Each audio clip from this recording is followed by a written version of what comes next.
October 2nd, 2001, early morning hours. Bob Stevens stumbled through the doors of JFK Medical Center in Atlantis, Florida, his wife Maureen supporting his weight.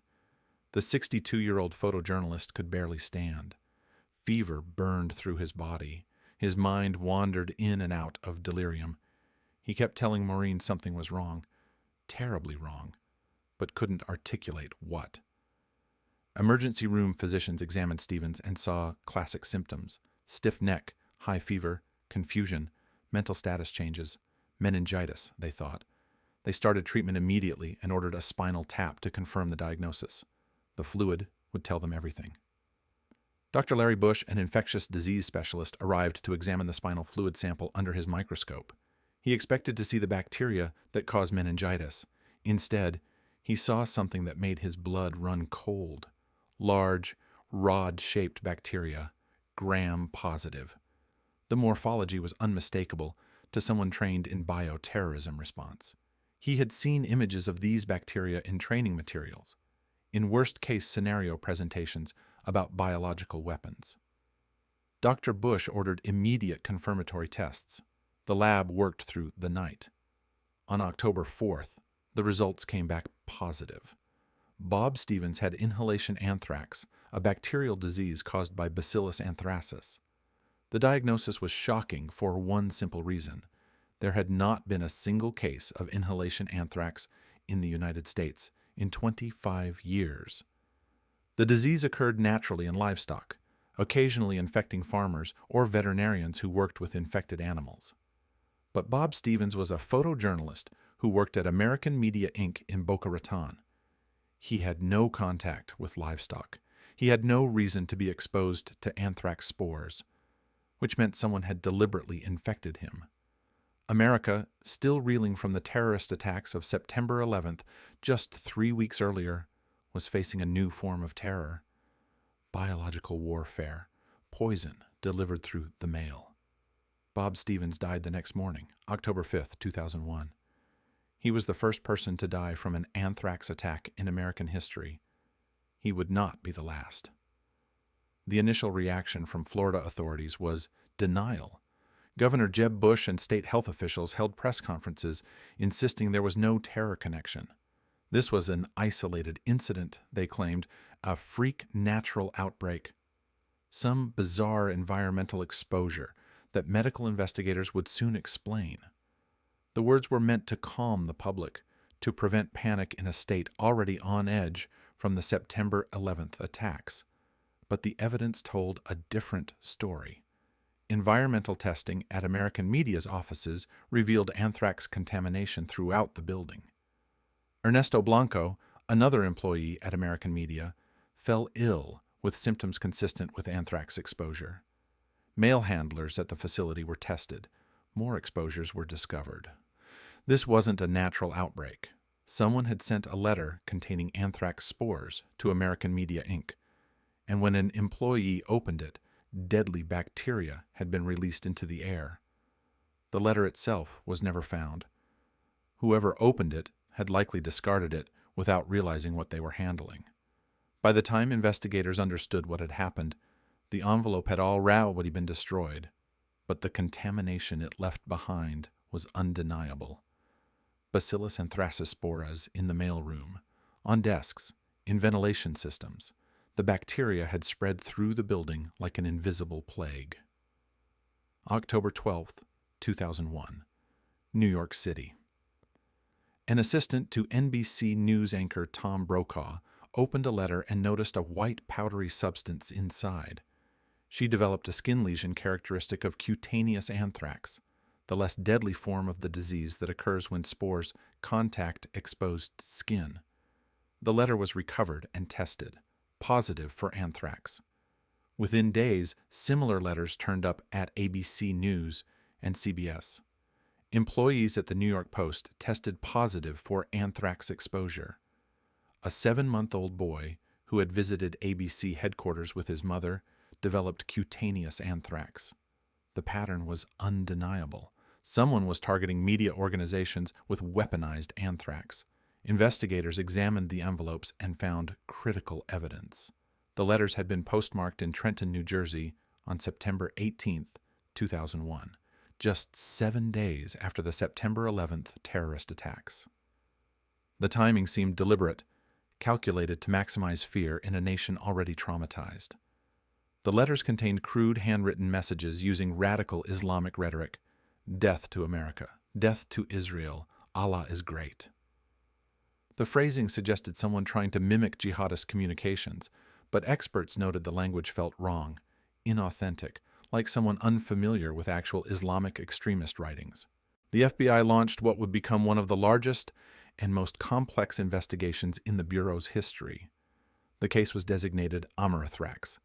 Agents began the painstaking work of tracing the letters, analyzing the anthrax spores, interviewing potential suspects. 10,000 witness interviews would eventually be conducted across 6 continents. More than 6,000 items of potential evidence would be collected. Nearly 6,000 environmental samples would be taken from 60 different locations. But in those early days of October 2001, investigators had more questions than answers. Who was behind the attacks? Were they connected to Al-Qaeda and the September 11th hijackers? Or was this a domestic terrorist with access to biological weapons? And most urgently, were more letters coming? The answer to that last question came on October 9th, when a second wave of letters was mailed from the same location in Trenton. These letters were different from the first batch, more sophisticated, more lethal. The anthrax powder was finer, more refined, capable of aerosolizing more easily. Whoever created it had improved their technique. One of those letters arrived at the office of Senate Majority Leader Tom Daschle on Capitol Hill, October 15, 2001. An aide opened the envelope and saw white powder inside. The aide immediately recognized the danger and sealed the envelope. Capitol Police were called. Hazmat teams descended on the Hart Senate office building. Testing confirmed what everyone feared: weapons-grade anthrax, nearly pure, highly refined dry powder that could easily become airborne and inhaled deep into the lungs where it was almost always fatal. The letter contained a typed message that sent chills through the law enforcement officials who read it. "Oh, geez, November 1st, 09. You cannot stop us. We have this anthrax. You die now. Are you afraid? Death to America. Death to Israel. Allah is great." The Capitol went into lockdown. 12 Senate offices shut down immediately. Environmental testing began throughout the building. Hundreds of staffers were placed on antibiotics as a precautionary measure. The seat of American government had been directly attacked with biological weapons. A second letter addressed to Senator Patrick Leahy was discovered in quarantined mail in November. The envelope had been misrouted because of a misread zip code, ending up in a pile of mail destined for the State Department. When postal inspectors finally located it among hundreds of thousands of quarantined letters, they found it contained the same weaponized anthrax as the Daschle letter. Both Senate letters bore a return address that seemed almost mocking in its fakeness. 4th grade, Greendale School, Franklin Park, NJ 08852. There was no Greendale School in Franklin Park. The address didn't exist. Whoever created these letters was playing games, leaving false clues that led nowhere. Experts who examined the anthrax powder from the Senate letters were stunned by its quality. This wasn't crude biological material that someone had scraped together in a basement laboratory.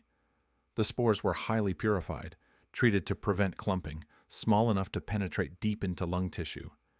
Creating anthrax of this quality required expertise, specialized equipment, and access to dangerous biological materials.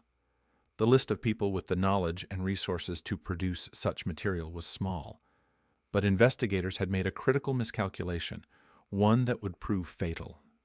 The Centers for Disease Control assured postal officials that anthrax spores could not escape through sealed envelopes. The letters posed a danger only when opened, they claimed. Postal workers processing the mail were safe as long as they didn't open the envelopes. They were catastrophically wrong. The anthrax spores were so fine, so small, that they leaked through the paper fibers of the envelopes. As automated sorting machines processed the letters at high speeds, the vibration and air pressure changes caused more spores to escape. Every letter that passed through postal facilities left a trail of invisible contamination in its wake. The workers at the Brentwood Mail Processing Facility in Washington, D.C., had no idea they were being exposed to a deadly biological agent. The facility handled all mail destined for Capitol Hill, which meant the Dashiell and Lahey letters had both passed through Brentwood's sorting machines. Anthrax spores had been released into the air of the processing floor. Workers had breathed them in hour after hour, shift after shift, completely unaware of the danger. Thomas Morris Jr. was 55 years old, a distribution clerk at Brentwood who had worked for the Postal Service for years. On October 17th, he began feeling sick. Fever, fatigue, muscle aches. He went to a local hospital emergency room. Doctors examined him and decided he had a virus. Nothing serious. They sent him home with instructions to rest and drink fluids. Early morning on October 21st, Morris called 911. His breathing was labored, desperate. The ambulance rushed him back to the hospital, but by then it was too late. The anthrax had taken hold in his lungs. Toxins were spreading through his bloodstream. His organs were shutting down. Thomas Morris Jr. died later that same day. The official cause of death was inhalation anthrax. That same morning, Joseph Curseen Jr., 47 years old, another Brentwood employee, arrived at a different hospital with flu-like symptoms.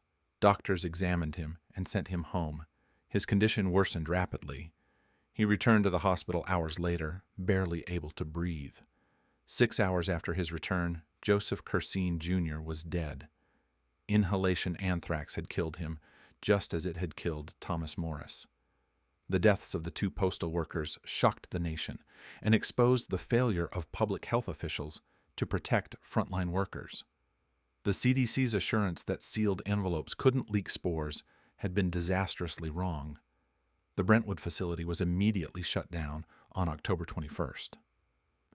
The Hamilton Township Postal Facility in New Jersey, where the anthrax letters had first entered the mail system, had already closed on October 18th after workers there tested positive for exposure.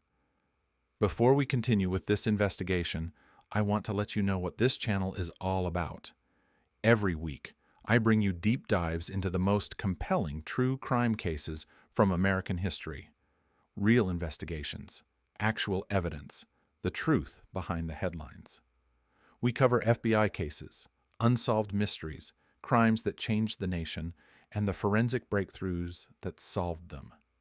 If you're fascinated by criminal investigations and American history, hit that subscribe button and turn on notifications. What happens next in the anthrax case involves some of the most groundbreaking forensic science ever used in a criminal investigation, and the shocking revelations about the prime suspect will leave you questioning everything you think you know about this case. And real quick, I'd love to know where you're listening from right now. Drop a comment below with your city and country. Are you listening from Washington, D.C., London, Tokyo, Sydney? Let me know in the comments. Now, back to October 2001. The nation was in panic mode. 2 postal workers were dead. Media organizations were contaminated. The Capitol had been attacked. And nobody knew if more letters were coming. October 31st, 2001. Kathy Nguyen, a 61-year-old stockroom worker at Manhattan Eye, Ear and Throat Hospital in New York City, died from inhalation anthrax. Investigators could never determine how she was exposed. No letter was ever found. No contaminated location was ever identified. The most likely explanation was that she had been in proximity to one of the anthrax letters at some point, perhaps walking past a mailbox where a letter had been deposited, or standing near a mail sorting area. Such a brief, incidental exposure that she never even realized it had happened. November 21st, 2001. Ottilie Lundgren, a 94-year-old woman living in Oxford, Connecticut, died from inhalation anthrax. She rarely left her home. She had no connection to media organizations, government offices, or postal facilities. Investigators eventually theorized that a piece of her mail had been cross-contaminated while passing through sorting equipment that had previously processed one of the anthrax letters. A microscopic amount of spores had transferred to her envelope. When she opened her mail, she inhaled them. The final toll from the 2001 anthrax attacks was 5 dead and 17 infected. 11 people had developed inhalation anthrax, the deadly form that infected the lungs. 11 others developed cutaneous anthrax, the less severe skin infection. More than 32,000 people began taking antibiotics as a prophylactic measure against possible exposure. The Postal Service purchased 4.8 million protective masks and 88 million pairs of gloves. 300 postal facilities underwent environmental testing. Decontamination of contaminated buildings cost more than $130 million. In 2002, the Brentwood facility was renamed the Joseph Cursing Jr. and Thomas Morris Jr. Processing and Distribution Center, honoring the 2 postal workers who had died serving their country during a time of biological attack. The renaming was a recognition that postal workers had been on the front lines of a terrorist assault, continuing to process mail even as invisible spores filled the air around them. The FBI investigation was making progress, but the breakthrough everyone hoped for remained elusive. Agents focused their attention on people with access to the Ames strain of anthrax, the specific genetic lineage used in the attacks. The Ames strain was commonly used in U.S. biodefense research, stored at various laboratories around the country that studied biological weapons. The list of people with unrestricted access to Ames strain anthrax was relatively short. One name kept surfacing during interviews: Dr. Stephen Hatfill. He was a physician and bioweapons expert who had worked at the United States Army Medical Research Institute of Infectious Diseases, known as USAMRID, at Fort Detrick in Maryland from 1997 to 1999. Hatfill had unrestricted access to the Ames strain during his time there. He had expertise in anthrax dissemination. He had written about the threat of biological terrorism. He appeared to have the knowledge and opportunity to create the letters. The FBI interviewed Hatfill in January 2002. He cooperated fully, answering questions and providing samples. But as months passed, the Bureau's interest in him intensified. In June 2002, investigators conducted a search of his apartment. They returned in August to conduct another search, this time with television news crews filming as agents wearing hazmat suits carried boxes of evidence out of Hatfill's home. On August 6, 2002, Attorney General John Ashcroft took the extraordinary step of publicly identifying Hatfill as a person of interest in the anthrax investigation. The designation destroyed Hatfill's life. He lost his job. His reputation was shredded. Media coverage portrayed him as the anthrax killer, even though he had never been charged with any crime. Agents followed him constantly. Surveillance teams tracked his movements 24 hours a day. The pressure was relentless.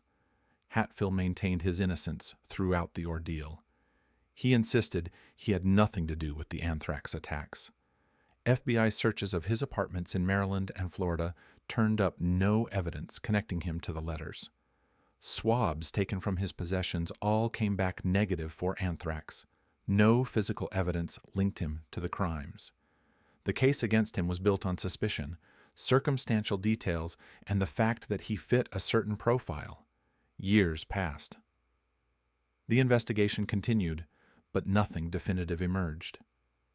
In June 2008, the Justice Department agreed to settle a defamation lawsuit filed by Hatfill for $5.8 million. The settlement included an immediate payment of $2.825 million and a $3 million annuity that would pay him $150,000 per year for 20 years. Stephen Hatfill had been publicly accused of being responsible for the deadliest biological attack in American history, and after 6 years of investigation, the government admitted it had been wrong. He was innocent. But if Hatfill wasn't the killer, who was? The investigation had consumed enormous resources and destroyed an innocent man's life without producing an arrest. FBI leadership changed in 2006, and the new team decided to re-examine all the evidence with fresh eyes. They went back to the beginning, reviewing every interview, every piece of forensic data, every lead that had been pursued. One detail kept nagging at investigators. The genetic analysis of the anthrax used in the attacks had identified it as coming from the Ames strain, but more sophisticated testing had revealed something even more specific. The attack anthrax contained 4 distinct genetic mutations, called morphs, that made it possible to trace the material back to a specific source. Only a handful of samples in existence contained all 4 of those morphs. One of those samples was stored at USAMRIID in a flask designated RMR 1029. The flask belonged to Dr. Bruce Edward Ivins, a microbiologist who had worked at the Institute since 1980. Ivins was an anthrax expert. He had spent decades working on vaccines, trying to develop better protection against biological weapons. He had been helping the FBI with the investigation since the beginning, analyzing samples and providing expert advice. In April 2002, as part of the evidence collection process, Ivins had submitted samples from his RMR 1029 flask to the FBI. Those samples had been tested and showed no genetic morphs. Based on that testing, investigators initially ruled out the flask as a source of the attack anthrax. But years later, FBI scientists decided to take their own samples directly from the flask rather than relying on samples submitted by Ivins. When they tested those samples, they found all 4 genetic morphs that matched the attack powder perfectly. The realization hit investigators like a physical blow. Ivins had manipulated his initial submission. He had submitted samples that didn't accurately represent the contents of his flask. For 6 years, he had been helping the FBI investigate the anthrax attacks while simultaneously hiding the fact that the murder weapon was sitting in his laboratory. The helper had been the killer all along. I need to pause here and ask you something. Bruce Ivins spent 6 years helping the FBI investigate the anthrax attacks. He analyzed samples. He advised agents. He was considered a trusted expert. Then investigators realized he might have been the perpetrator all along, manipulating evidence to throw them off his trail. If you were an FBI investigator and discovered your trusted expert was potentially your killer, how would you handle that revelation? What would you do differently? Drop your thoughts in the comments below, because what the FBI did next would lead to a conclusion without a trial, without a confession, without any real closure. Here's what happened. The FBI began building a case against Bruce Ivins. They conducted systematic interviews of everyone who knew him, looking for evidence of suspicious behavior, mental instability, or motive. What they discovered painted a disturbing picture of a man who had been unraveling for years. Dr. Bruce Edward Ivins was 62 years old in 2008. He had worked at USAMRIID for more than 30 years, dedicating his career to anthrax research and vaccine development. To colleagues and friends, he seemed like a quiet, hard-working scientist. He played keyboard at his Catholic church. He decorated office parties. He had published 38 research papers on anthrax since 1983. In 2003, he received the Pentagon's highest civilian honor for his work on anthrax vaccines. But beneath that outward normalcy was a history of severe mental illness. Ivins had been diagnosed with depression, paranoia, and anxiety. He took medications to manage his symptoms. His mother had suffered from paranoid schizophrenia, and Ivins appeared to have inherited similar mental health challenges. In 2000, he had told a counselor about thoughts of mixing poison to harm a young woman at a soccer game. The statement was alarming enough that the counselor documented it, though no action was taken at the time. FBI investigators examined Ivins' work patterns in September and October 2001. They discovered he had worked unusual late-night hours in his laboratory, around the time the anthrax letters were prepared and mailed. He had logged into the lab during times when he normally wasn't there, times when few other people were around. He would have had unrestricted access to equipment and materials needed to prepare the attack anthrax. Records showed that Ivins had immunized himself against anthrax in early September 2001, shortly before the letters were mailed. He claimed it was routine, part of his research protocol, But the timing raised questions. Had he been preparing himself for exposure, knowing what he was about to do? Investigators also discovered that Ivins had been upset about the future of the anthrax vaccine program. The vaccine he had spent years working on was facing criticism and potential removal from the market. Some analysts theorized that Ivins might have orchestrated the anthrax attacks to renew interest in bioterrorism preparedness and ensure continued funding for vaccine research. The attacks certainly accomplished that goal. President Bush requested $11 billion for bioterrorism protection in the wake of the mailings. By spring 2008, the FBI had placed Ivins under 24-hour surveillance. Agents followed him everywhere. They conducted additional searches of his home. They interviewed his colleagues and friends, asking pointed questions about his mental state and his access to anthrax. The pressure was immense and unrelenting. Ivins began to crack. In March 2008, he was found unconscious at his home and hospitalized. In June, he was involuntarily committed to a psychiatric facility. His life was disintegrating. The career he had dedicated 30 years to was over. The FBI had banned him from the laboratories where he had spent most of his adult life. He faced the possibility of arrest, trial, and execution for the deadliest biological attack in American history. July 9, 2008. Ivins attended a group therapy session at the psychiatric facility where he was being treated.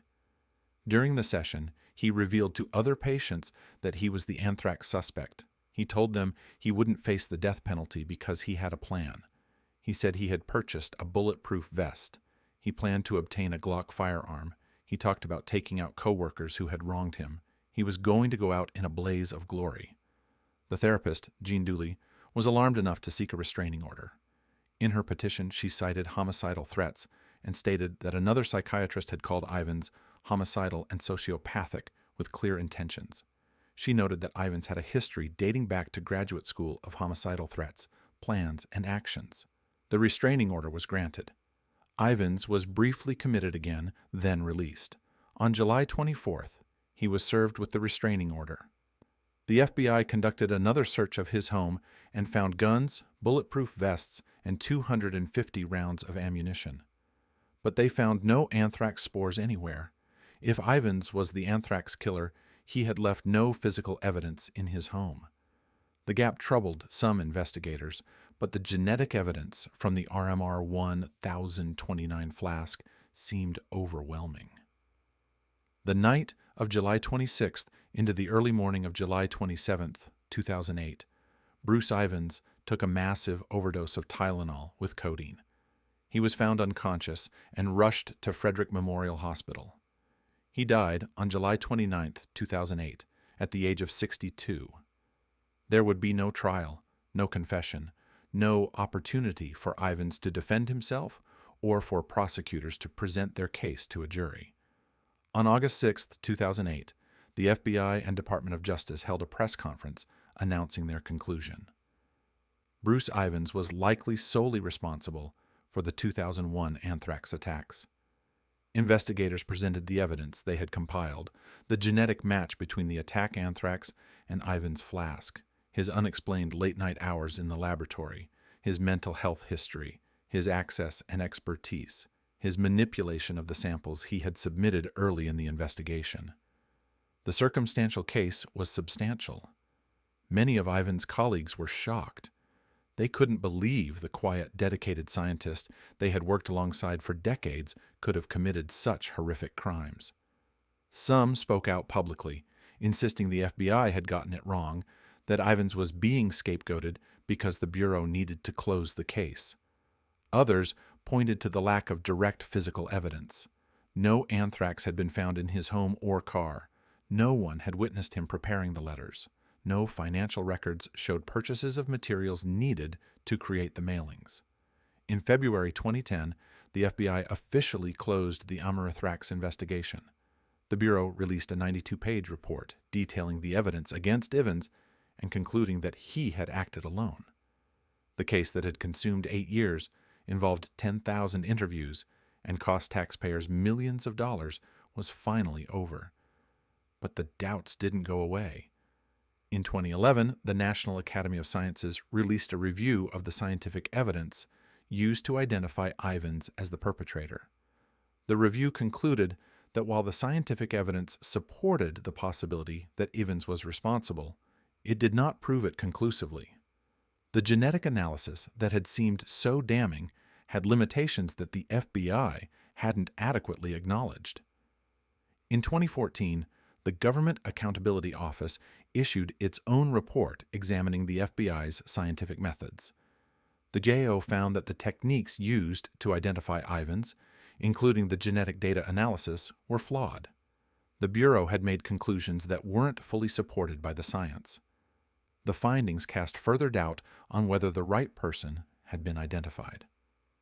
Senator Patrick Leahy, one of the targets of the anthrax letters, publicly stated his belief that others were involved in the attacks.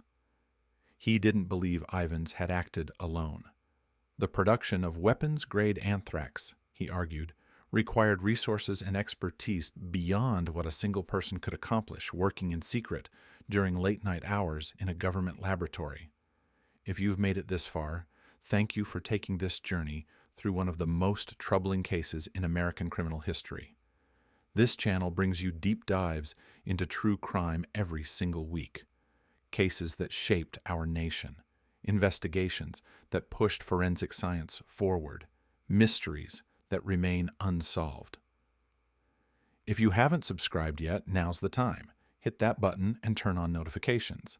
Next week, we're covering the D.B. Cooper hijacking, the only unsolved skyjacking in U.S. history, and the evidence in that case is absolutely fascinating. But before we wrap up, there's one more thing I need to say about the anthrax case. The 5 victims never received justice through a trial. Bob Stevens, the photojournalist who loved his work and died never knowing why he had been targeted. Thomas Morris Jr. and Joseph Kersing Jr., postal workers who continued serving their community even as invisible spores filled the air around them. Kathy Nguyen, whose exposure was so incidental that investigators could never even determine where it occurred. Ottilie Lundgren, 94 years old, who died from opening her mail in her own home. These 5 people were murdered by someone who weaponized bacteria and sent it through the U.S. mail. The FBI concluded that person was Bruce Ivins, but Ivins never stood trial. He never confessed. He died proclaiming his innocence, just as Stephen Hatfill had proclaimed his innocence during the years when the Bureau pursued him relentlessly. So, what do you think? The FBI concluded Bruce Ivins acted alone, but the evidence was circumstantial. The scientific methods were later called flawed. Ivins never confessed and died before trial. Some people believe he was guilty. Others think he was scapegoated because the Bureau needed to close an embarrassing case. Senator Leahy believes accomplices were never caught. What's your take? Was justice served, or did the real story die with Ivins? Drop your thoughts in the comments below. The 2001 anthrax attacks changed America in fundamental ways. President Bush requested $11 billion over 2 years to protect the nation from bioterrorism. New protocols were established for handling suspicious mail. Research into vaccines and treatments for biological weapons accelerated. The awareness of bioterrorism threats reached an all-time high, but that awareness faded over the time. Leonard Cole, an expert on bioterrorism who wrote extensively about the anthrax attacks, noted that in the immediate aftermath, the nation was rocketing upward in concern, funding, and preparedness. But as the years passed and the distance from the actual events grew, people became less concerned. It's human nature, he observed. We focus intensely on immediate threats and then gradually forget as time passes and other crises demand our attention. The threat of biological terrorism didn't disappear just because public attention moved elsewhere. In September 2018, letters containing ricin, a deadly poison extracted from castor beans, were mailed to the Pentagon. The letters were intercepted before anyone was harmed, but they demonstrated that the threat persists. The knowledge of how to weaponize biological agents is now widespread. The materials, while controlled, are not impossible to obtain. The infrastructure for delivery, the U.S. Postal Service, operates every day in every community in America. The anthrax case also exposed critical vulnerabilities in our public health response system. The CDC's assurance that sealed envelopes couldn't leak spores was disastrously wrong and cost lives. The initial denial from Florida authorities that there was any terrorism connection delayed the response and probably led to additional exposures. The failure to protect postal workers, to recognize them as frontline personnel at risk, was a catastrophic oversight that resulted in the deaths of Thomas Morris and Joseph Curseen. Some good came from those failures. Protocols were revised, training was improved, the recognition that postal workers are essential infrastructure and must be protected became embedded in emergency response planning. The Brentwood facility stands as a memorial to the two men who died there, a reminder that biological terrorism doesn't just threaten politicians and journalists, it threatens ordinary people doing ordinary jobs, processing mail that might contain invisible death. The forensic science developed during the Amerithrax investigation represented genuine breakthroughs. The genetic analysis of bacterial strains, the ability to trace anthrax back to a specific source through morphological variations, the environmental sampling techniques that could detect microscopic contamination, all of these advances pushed the field of bioforensics forward. Law enforcement gained tools that hadn't existed before 2001. Future investigations would benefit from the techniques pioneered during the hunt for the anthrax killer. But all those advances couldn't answer the fundamental questions that haunt the case. Did Bruce Ivins really act alone? Could one person, working in secret during late-night hours in a government laboratory, really produce the sophisticated, weapons-grade anthrax found in the Senate letters? The anthrax in those letters was nearly pure, highly refined, treated to prevent clumping. Creating material of that quality required specialized equipment and advanced technical knowledge. Ivins had the knowledge. He had spent his career working with anthrax, but did he have the means to produce that level of purity and refinement without anyone noticing? The FBI said yes. Critics said no. The scientific reviews that came after his death raised questions about whether the evidence really proved what the Bureau claimed it proved. The possibility of accomplices has never been ruled out. Some researchers believe Ivins might have been part of a larger group, perhaps other scientists at USAMRIID or elsewhere, who helped prepare the anthrax and coordinate the mailings. The fact that no physical evidence of anthrax production was ever found in Ivins's home or car supports the theory that the work was done elsewhere, possibly with help from others who had access to the necessary facilities. But if accomplices existed, the FBI never identified them. The investigation focused entirely on Ivins in his final years. After his death, the case was closed. No further suspects were pursued. If others were involved, they were never brought to justice. The anthrax attacks of 2001 represent one of the most significant unsolved mysteries in American criminal history.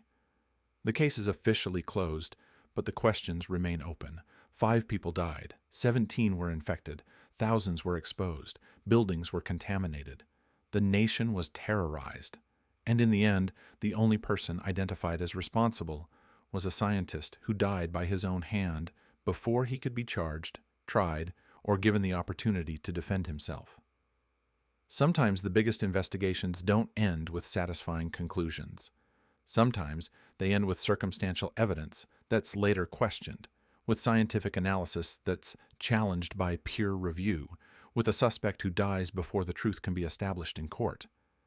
The anthrax case ended that way, leaving us with more questions than answers. What we know for certain is this: someone with access to biological weapons laboratories, someone with expertise in anthrax research, someone with the knowledge and means to weaponize bacteria, committed mass murder in the weeks following September 11th. They targeted media organizations and government officials. They killed postal workers and innocent civilians. They spread terror across the nation at a moment when America was already traumatized and vulnerable. The FBI says that person was Bruce Ivins. The evidence is substantial, but not conclusive. The science is suggestive, but not definitive. The case is closed, but not solved. And the 5 victims never got their day in court, never heard a confession, never received the closure that justice through trial might have provided. Bob Stevens went to work at American media on a normal day and opened mail that killed him. Thomas Morris and Joseph Cursine sorted letters for the Capitol, not knowing that deadly spores were leaking into the air around them. Kathy Nguyen and Ottilie Lundgren were exposed through random chance, wrong place and wrong time, victims of cross-contamination they never saw coming. These 5 people deserved better. They deserved a trial that established the truth. They deserved to see the person responsible held accountable.